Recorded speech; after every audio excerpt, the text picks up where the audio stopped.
Ноокат районундагы Борбордук базарга кокустан кирип келген өрт өчүрчү техника көпчүлүктү чочутту. Албетте бул өрттүн алдын алуу максатында атайын уюштурулган машыгуу. Алгач базардын чыгыш тарабынан батышты карай атайын унаа өтүүчү жайлар текшерилди.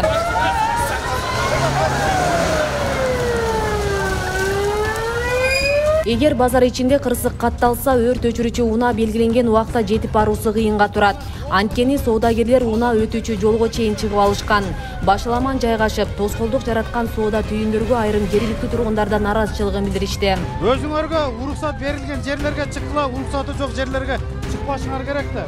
Маселен, сиз бу жерде турасыз азыр. 8-9 катарда өрт чыгып атат да. Сизге окшогон эле бир карапайым эл соода кылып атат ошол жерде. Бирок биз ошого жетип өчүргөнгө аракет кылабыз. Бирок бүгүнкү күндө азыр ушул моментте жолду сиз тосуп атасыз да, бизди кармап атасыз. Эгерде өрт чыккан маалда 1 минута бул.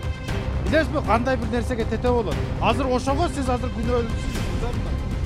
Ошон үчүн мына жерде месте отургандардан биз суранып кетебиз. Ушул жерде ачык койсо, мына алдыга койгон деле. Болду, батат машина. Пленка тартпаш керек. Эгерде bunday eskertүүнү бериш керек, 1-2-3 күн мурун, 1 жума мурун.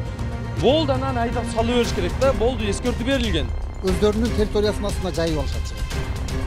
Өздөрү, баягы өздөрүнүн дүкөнү бар, өздөрүнүн дүкөнүнүн астына 1 метр, 2 метр чыгып алышат. Биз аларды утуру киргизип турабыз, порядкага салып. Бизде ошол канча жыл, 5 жыл болуп калды. Чоң кармап туруңуздар деген үчүн гана турулат. Бардыгы жеке ишкерлер, базардын ичиндегилерчи. Биз ушул тазалыгын, светин контролдоп беребиз, анан кароолдорду, анан күн али урурлук болбош үчүн охрана кароолдор ошолорду контролдоп, анан ушул пожарный ходдорду карап турабыз. Түгүл базар ичиндеги жолду унаа токтотуучу жайга айлантып алышкан. Айдоочулар 20 сомдон акча төлөп унаасын коерун айтышууда. Албетте бул мыйзамсыз токтотулган унаалар да өрт өчүрүүчүлөрдүн ыкчам аракет көрүүсүнө тоскоолдук жаратпай койгон жок. Мен тааныбайм, өзбек бала кече деле коюп 20 берип чыккам. Кече да андан алып чыккам о жерде.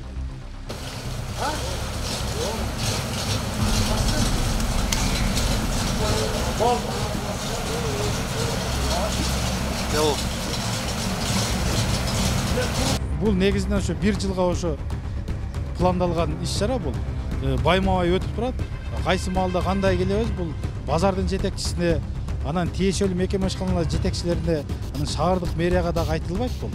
Жөн эле ошо иш күнү, иш убактысында ошо тууру баягы реалдуу факторду ошо көрсөтөйлү. Ушул шаарга, районго келген мыймандар дагы ошо базардын ичине киргенде ошо реалдуу ошо жол болуп, жол белгиси деген жолдордо ошо тууру кирип баягы шарт түзүү максатында бул иш-чаралар жүрүп атат. Эскертип анан айтуу кетчү нерсе ушул. Шаардын ошо мэриянын жетекчилерине, базардын ошо жетекчилерине ушул өз алдынча соода сатып кылган ошо жол белгилерине турган жарандарга булар дагы ошо кош мамиле, кайдыгерлик мамиле жасабаса, демек ушунун баардыгын биз ошо жолду ачуу менен ошо биз алдын алган, өрт кырсыгын алдын алган болобуз, анан ыкчам жеткен болуп ошо аракет кылган болуп эсептейбиз да, биз ошону ойлойбуз. Ноокат районундагы Борбордук базардын жалпы аянты 96 сотук тейлейт. Анын 50 сотук жери эле жолго ажыратылган. Калган бөлүгүндө 600дөн ашык соодагер эмгектенет. Мындан сырткары жол четинде жүздөй сатуучунун мыйзамсыз иш жүргүзгөнүн байкоого болот. Асел Сыдыкова, Жусупбек Кошмат уулу, Регион, Ош облусу.